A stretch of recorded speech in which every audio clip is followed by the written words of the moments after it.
مادرم 10 بجه شب فوت کرد. تا 11 بجه روز مادرم کفن نداشت. ما بسیار با مشکلات زندگی خود پیش میکنیم. ما بسیار دردآور هستیم بیادر. یک روز پیدا میکنیم، 2 روز پیدا نمیکنیم. این مادر بزرگوار در کار نانوایی است. 3 دانه خواهر اینا که مجرد است نیز به گردن اینا است و شوهرشان یک برادر معیوب است. الله متعال برشتوانی بیشتر بده. بسم الله الرحمن الرحیم. دوستان عزیز، امروز در کنار خواهر محترم هستیم که با وجود که خودش چند تا طفلکای قد و نیم قد داره، در کنار از او سرپرستی 3 خواهر هم میکنه. 25 روز میشه از وفات مادر اینا، الله متعال بیشتر نصیبشان کنه، و پدرشان سالیان قبل وفات کرده. اینا در یک اتاق این تعداد از اعضای فامیل فکر کنین 8-9 نفر زندگی میکنن و گذشته از او اون پلاستیکایی که شما مشاهده میکنین اینا میسوزانن و با واسطه از او خودشان گرم میکنن. مشکلاتشان قبل از اینکه ما اعلام کنیم کمک و از شما دوستا چیزی تقاضا کنیم از خود خواهر میشم. خوب هستین خاله جان؟ سلام علیکم بیادر. خوب است. 3 تا خواهر ما سرپرستیش میکنم. مادرم 25 روز میشه فوت کرده، پدرم 3 سال میشه که فوت کرده. ما بسیار به سختی کار میکنم، میخوارم، سرپرستیش میکنم. او بچه کم است، مریض است، رودیش زخم است، به بسیار سختی. مادرم که فوت کرد، مادرم 10 بجه شب فوت کرد. تا 11 بجه روز مادرم کفن نداشت. ما بسیار با مشکلات زندگی خود پیش میکنیم. ما بسیار دردآور هستیم بیادر. یک روز پیدا میکنیم، 2 روز پیدا نمیکنیم. زندگی ما بسیار به مشکلات تیر میسفری میکنیم. او فلسطی کارا میسوزانیم. این بچه مریض است، اون دوایش کود و جفتیدگی است. میریم به یک دیگه خانه کار میکنم، به این خوارکای خود سرپرستی میکنم. 3 تا خوارم در گردنم است. حالا مادرکم سرپرستیش میکرد. 25 روز میشه مادرکم فوت کرده. خودم مجبور هستم که سرپرستی از یاره بگیرم، بیادر ندارم. اینه می خوارکای مست ما سرپرستشان. و این کرام میتین خاله جان؟ بله آ بیادر جانی را کرام میتم. چند کرام میتین؟ 1000 روپیه کرام میتم. 1000 یک اتاق؟ یک اتاق 1000 روپیه کرام میتم. خواهرک ما گریان داره، گریان نکنین خواهر عزیز. خدا مهربان است. میشه مشکلتان است، مشکلاتی که یا رنجی که خودت میبری از بشنویم. چیز بیادر می پس وارم می چیز دیگر آیجز.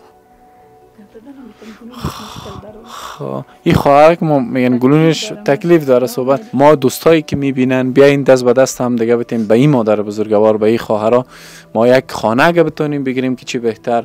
اگه نتونستیم یک خانه یک جای موقعیت خوبتر برشون بگیریم چی بهتر. ان شاء الله ماهانه ما میخوایم که اینا را اسپانسر کنیم. شوهر شما چی کار میکنه؟ شوهر ما کراچیوانی میکنه. و شوهرتون هم فکر میکنم که تقریبا 60-65 سال عمرش است. شوهرم کلان از دستش میده است، مایی بس تکه تکه است. اونو میبینی خودتان، اگه میبینی اونو ببینی. شوهرم خودم البته دوستان عزیز، این مادر بزرگوار در کار نانوایی است. 3 دانه خواهر اینا که مجرد است نیز به گردن اینا است و شوهرشان یک برادر معیوب است. الله متعال برشتوانی بیشتر بده و نخواستیم اینا رو تصویر بگیریم. به هر حال مادر بزرگوار اینی 18,500 افغانی است و فی الحال یکی از خواهرها البته از فامیل ناصری است. تقریبا 2 سال یا 3 سال قبل مادر اونا وفات کرده.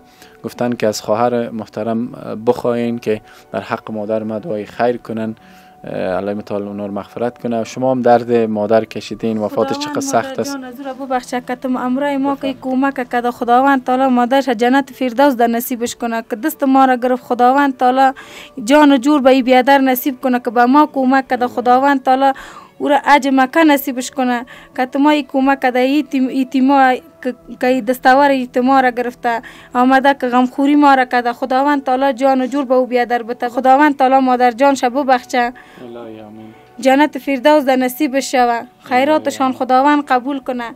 ما از وطن و دوستای خود میخوایم که ما کمک کنه. ما حالات بسیار بد هستیم. این زمستان است، اینمی حالات ماست، وضعیت ما خراب است. بچگا که ما بسیار مریض است. تا خواره ما بر ما خدایش سرپرستیش میکنه، ما میکنه. می خواره که مریض است، مایی بس موتر زدیش تکه تکه است.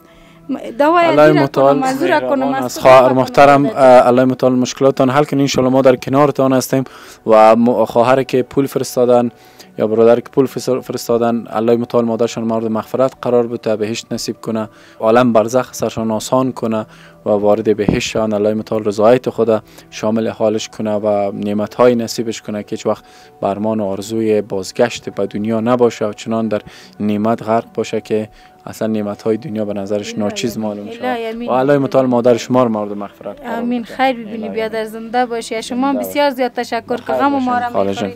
خداوند تعالی در جوانیتان برکت کنه که شما ایتو غریبا را دستشان میگیری، غمشان میخوری. بخیر باشین تعالی اجر شما در نصیب کنه. الهی آمین. از او بیادر بسیار تشکری میکنم که ما کمک کرده. بخیر باشین. دست ما را گرفته بیادر. خیر ببینین شما خدا شما را حفظ بفرمایه.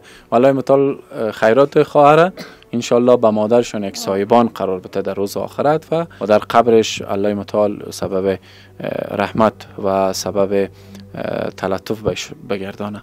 این کار مشاهده میکنین. این خواهرها منتظر شما هستند. و السلام علیکم.